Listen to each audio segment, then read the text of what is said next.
अब मैं देखता हूँ लोग बहुत बेचैन नजर आ रहे हैं और परेशान नजर आ रहे हैं। कोई एक चेहरा तलाश कर रहे हैं कि कोई तो बताए कि आखिर किस तरफ देखूं, कोई तो बताए कि आखिर किस तरफ देखूं, एक ही चेहरा दिखे है जिस तरफ देखूं। आइए, अब तक तो आप मर्द हजरात से अशार समात फरमा रहे थे, अब आइए कि ये हवा के मस्त झोंके जो चमन से आ रहे हैं, ये हवा के मस्त झोंके जो चमन से आ रहे हैं, तेरी जुल्फ छू के आते तो कुछ और बात होती। ये फसाने मोहब्बत बजुबाने दीगरा क्या, इसे तुम अगर सुनाते तो कुछ और बात होती।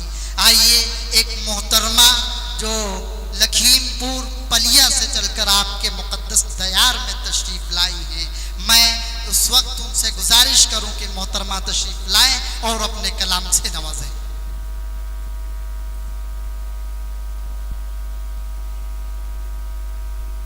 मोहतरमा रीदा पलिया साहिबा माइक पर। अस्सलाम वालेकुम हाज़रीन, मैं